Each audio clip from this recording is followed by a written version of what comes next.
নমস্কাৰ স্বাগতম news 18 Assam north ইষ্টৰ এয়া হৈছে পোনপটীয়া সম্প্ৰচাৰ ষ্টুডিঅ'ত মই প্ৰাঞ্জল আৰু গুৰুত্বপূৰ্ণ খবৰ এই মুহূৰ্তত যে CAAৰ অধীনত বাংলাদেশৰ নাগৰিকে অসমত নাগৰিকত্ব লাভ কৰিছে কেনে ধৰণে লাভ কৰিছে সেই গুটেখিনি কথা আপোনালোকে এই পোনপটীয়া সম্প্ৰচাৰৰ জৰিয়তে গম পাব পঞ্জীয়ন ভিত্তিক প্ৰথম নাগৰিকত্ব CAAৰ অধীনত 2019 চনত সিটিজেনশিপ এমেন্ডমেন্ট এক্ট নাগৰিকত্ব সংশোধনী আইন সদনত গৃহীত হৈছিল আৰু তাৰ পাছত 6 বছৰৰ অন্তত এগৰাকী মহিলাই নাগৰিকত্ব লাভ কৰিছে আৰু এগৰাকী 61 বছৰীয়া ব্যক্তিয়ে নাগৰিকত্ব লাভ কৰিছে মহিলাগৰাকীয়ে ইয়াৰ পূৰ্বেও আবেদন কৰিছিল কিন্তু প্ৰথমখন আবেদন খাৰিজ হৈছিল আৰু এই দ্বিতীয়খন আবেদন মঞ্জুৰ হৈছে আৰু বহুত এটা দীঘলীয়া পৰিক্ৰমাৰ অধীনত বা পৰিক্ৰমাৰ অন্তত এই মহিলাগৰাকীয়ে নাগৰিকত্ব পাবলৈ সক্ষম হৈছে লগতে সেই ব্যক্তিগৰাকীও নাগৰিকত্ব পাইছে মই গোটেইখিনি কম মহিলাগৰাকী বাংলাদেশৰ চট্টগ্ৰামৰ বাসিন্দা আছিল আৰু অসমলৈ আহিছিল বিশেষকৈ শ্ৰীভূমি জিলালৈ আহিছিল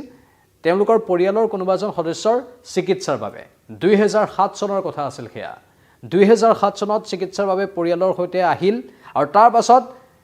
শ্ৰীভূমিৰে এজন ব্যক্তিৰ সৈতে ভাৰতীয় নাগৰিকৰ সৈতে বিবাহ পাশত আবদ্ধ হ'ল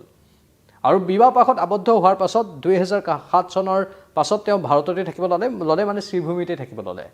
আৰু যেতিয়া সিটিজেনশিপ এমেন্ডমেন্ট এক্ট গৃহীত হৈ গ'ল লগে লগে তেওঁ নাগৰিকত্বৰ বাবে আবেদন কৰি দিলে 2019 চনত আৰু 6 বছৰৰ অন্তত অৱশেষত বহুখিনি বাধা বিঘিনিৰ পাছত তেওঁ নাগৰিকত্ব পাবলৈ সক্ষম হোৱা বুলি সদৰি কৰা হৈছে প্ৰথমবাৰ আবেদন তেওঁৰ খাৰিজ হৈছিল কিন্তু দ্বিতীয়বাৰ আবেদনত বহুখিনি পৰীক্ষা নিৰীক্ষা কৰা হ'ল তাৰ পাছত এইগৰাকী মহিলাই নাগৰিকত্ব লাভ কৰিছে আনফালে দ্বিতীয়গৰাকী ব্যক্তি হৈছে শিলচৰৰ বাসিন্দা 61 বছৰীয়া আৰু সেই 61 বছৰীয়া ব্যক্তিগৰাকীও নাগৰিকত্ব লাভ কৰিছে আনকি এই সন্দৰ্ভত প্ৰতিক্ৰিয়াৰ সৃষ্টি হৈছে বহুতে কৈছে যে এয়া সঁচাকৈ এটা আইনী নজিৰ কাৰণ পঞ্জীয়ন ভিত্তিক নাগৰিকত্ব CAAৰ অধীনত প্ৰথম আৰু পঞ্জীয়ন ভিত্তিক নাগৰিকত্ব পোৱাৰ বাবে এয়া এক আইনী নজিৰ বুলিও শ্ৰীভূমি বা বৰাক উপত্যকাৰ একাংশ অধিবক্তাই সদৰি কৰিছে কিছু মন্তব্যও আছে আমি মন্তব্যবোৰ অলপ শুনাই দিব বিচাৰিছোঁ মন কৰিব মন্তব্যবোৰ দুজন যে ব্যক্তি গতকালকে নাগরিকত্ব পেয়েছে একজন হচ্ছে শ্রীভূমি জেলার উনি হচ্ছেন মহিলা এবং ওনার টাইটেল হচ্ছে ব্যানার্জি আরেকজন যিনি শিলচরের বাসিন্দা ওনার টাইটেল হচ্ছে গোস্বামী উনি পেশা ব্যবসায়ী আর যিনি মহিলা উনি 2007 সালে ভারতে প্রবেশ করেছিলেন ওনার বাংলাদেশের চট্টগ্রাম এলাকায় ওনার বাড়ি ছিল এবং উনি 2007 সালের জানুয়ারিতে ভারতে প্রবেশ করেছেন এবং 2007 সালের ফেব্রুয়ারি মাসে উনি বিবাহ সূত্রে আবদ্ধ হয়েছিলেন যাকে বিবাহ করেছেন উনি ভারতীয় উনি শ্রীভূমি জেলার একজন চিকিৎসক পেশায় চিকিৎসক ছিলেন ওনার সাথে বিবাহে আবদ্ধ হন তারপরে উনি 2024 সালে নাগরিকত্বের জন্য আবেদন করেন এবং গতকালকে উনি নাগরিকত্বের সার্টিফিকেট পেয়েছেন শিলচরের যেজন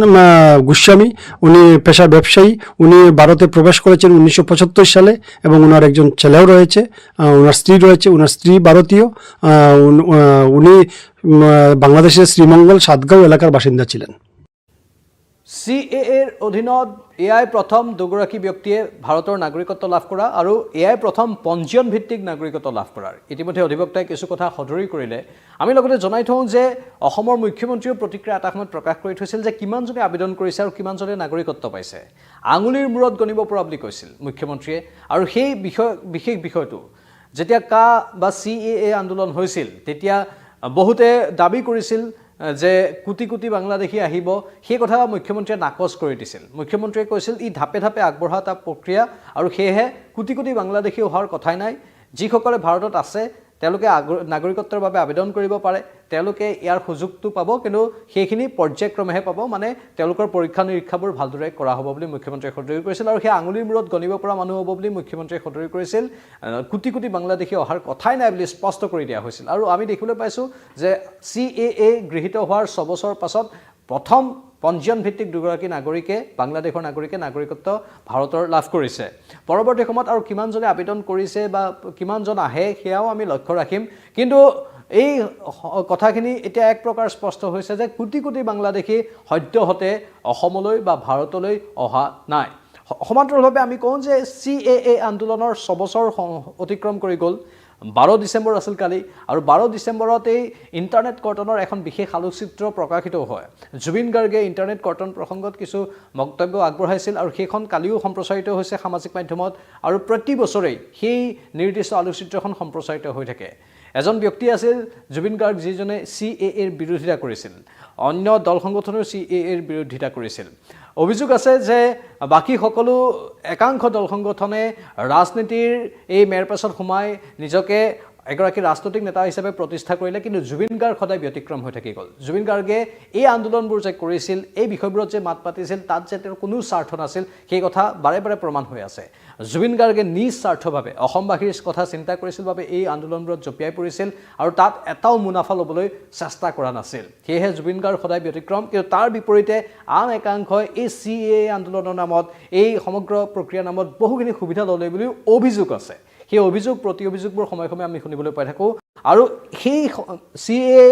দ্বাৰা পঞ্জীয়ন ভিত্তিক নাগৰিকত্ব পোৱাৰ সময়তে সেই কথাবোৰ আকৌ ৰোমন্থন কৰিবলৈ আমি বাধ্য হৈছোঁ সেই কথাবোৰ অতীত স্মৃতিবোৰ পুনৰ আহিছে কেনেধৰণে CAA আন্দোলনৰ সময়ত অসমৰ সফল ডেকা কিশোৰ পৰ্যন্ত মৃত্যু সাৱটি ল'বলগীয়া হৈছিল সেই সময়ত একাংশৰ বৰ্বৰতাও দেখিবলৈ পাইছিলোঁ আমি বিশেষকৈ আৰক্ষী প্ৰশাসনে কেনে নিষ্ঠুৰ এক বৰ্বৰতা দেখুৱাইছিল সেয়াও আমি দেখিবলৈ পাইছিলোঁ সমান্তৰালভাৱে আকৌ আইন শৃংখলা ভাঙিবলৈও একাংশই চেষ্টা কৰিছিল মানে দুই পক্ষৰ কথা এই CAAৰ বিষয়বস্তুটো উত্থাপন হ'লেই পুনৰ সেই অতীত স্মৃতিবোৰ আহি যায় মানস পথত আৰু যিবোৰে আমাক আচলতে কন্দুৱাই আমাৰ অসমৰ আমাৰ সফল ডেকাৰ বা কিশোৰৰ মৃত্যু হৈ গৈছিল সেই সময়ছোৱাত CAA আন্দোলনৰ সময়ছোৱাত আৰু সেই CAA অৰ্থাৎ চিটিজেনশ্বিপ এমেণ্ডমেণ্ট এক্টৰ অধীনতেই দুগৰাকীয়ে প্ৰথমবাৰলৈ ভাৰতৰ নাগৰিকত্ব লাভ কৰিছে অসমৰ শিলচৰ আৰু শ্ৰীভূমিত এগৰাকী মহিলা আন এজন পুৰুষ 61 বছৰীয়া ব্যক্তি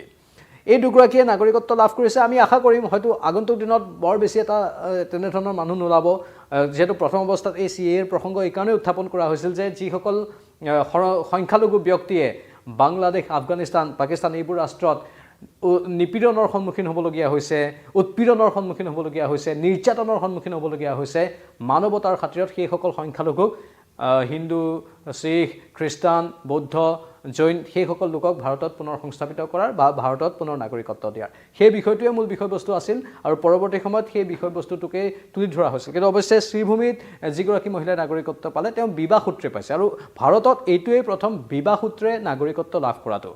সেই মহিলাগৰাকী 2007 চনত আহিছিল ইতিমধ্যে আমি ক'লোঁ আৰু সেই মহিলাগৰাকীয়ে পৰিয়ালৰ কোনোবা এজন সদস্যৰ চিকিৎসাৰ বাবে আহিছিল ভাৰতলৈ মানে অসমৰ শ্ৰীভূমিলৈ আৰু চিকিৎসা সূত্ৰে আহি ভাৰতৰে নাগৰিকৰ সৈতে বিবাহ পাশত আবদ্ধ হৈ শ্ৰীভূমিতে 2007 চনৰ পৰা আছে আৰু তাৰ পাছত তেওঁ 2019 চনত আবেদন কৰি আজি নাগৰিকত্ব পাবলৈ সক্ষম হৈছে আৰু বিবাহ সূত্ৰে নাগৰিকত্ব পোৱা এইগৰাকীয়ে প্ৰথম বাকী শিলচৰৰ সেই 61 বছৰীয়া ব্যক্তিগৰাকীৰ বিষয়ে আমি সবিশেষ এতিয়ালৈকে লাভ কৰা নাই তেওঁ হয়তো উৎপীড়ন বা আন কিবা কাৰণতেই বাংলাদেশ এৰি ভাৰতলৈ আহিছিল অৱশ্যে তেওঁ আবেদন কৰিছিল আবেদনৰ ফলত তেওঁ নাগৰিকত্ব লাভ কৰিবলৈ সক্ষম হৈছে যিকি নহওক আঙুলিৰ মূৰত গণিব পৰা মানুহ এতিয়ালৈকে মাত্ৰ দুজন মানুহে CAAৰ অধীনত ভাৰতত নাগৰিকত্ব